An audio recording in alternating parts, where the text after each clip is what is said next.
So it's time to apply my second round of fertilizer post-overseed. As you can see from my soil test here, let's see, I was high on nitrogen and phosphorus and a little low on potassium. I'll focus on these three because these are our macronutrients, or in other words, the three primary nutrients plants need to grow. So whenever you look at a fertilizer bag, the numbers there describe the percentage of the nitrogen, phosphorus, and potassium. Now, I use Soil Savvy for my test, and I think it's great that they provided a description of all the different nutrients and how they benefit your lawn. Now, even though I'm high in nitrogen, it's fall season, so my yard is going to use it up during this growing season anyway. So I don't mind having a fertilizer that has a little bit of nitrogen, especially to help boost the new grass. As you can see here, nitrogen contributes to vigorous growth and also the dark green color. Now, my phosphorus is also a bit high. Although phosphorus is supposed to help with root growth and development, having an excessive amount can actually stunt plant growth and is overall bad for the environment. So I made sure to have a fertilizer that had no phosphorus in it. Lastly, potassium is important because it's good for hardening the plants, especially to withstand the stresses of summer and of course this upcoming winter. So I need something that is high in potassium.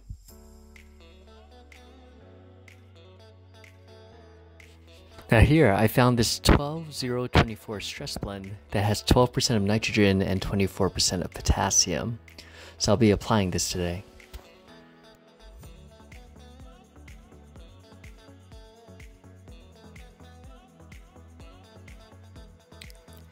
Now as you can see here, the pearl size is very, very fine. This is great because it will have a more even spread, can work its way down easier into the canopy of the turf to the soil, and is easier to water in.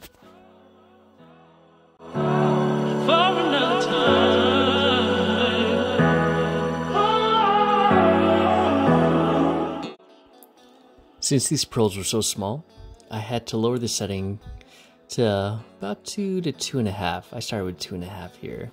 We'll see how it goes.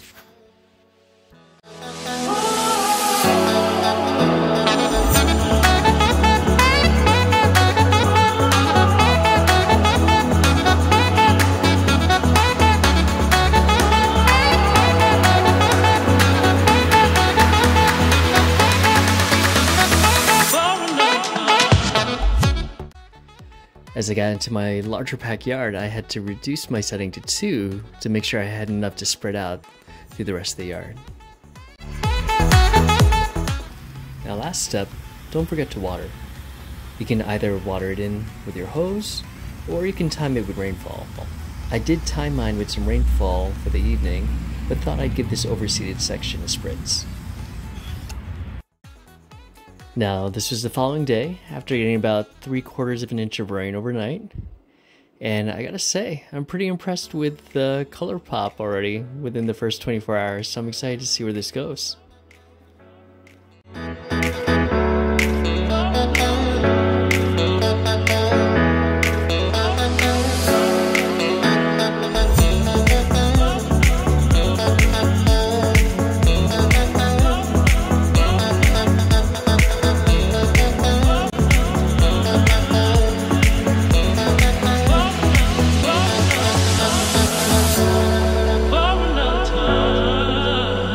So that's it for today's video. Thanks for watching.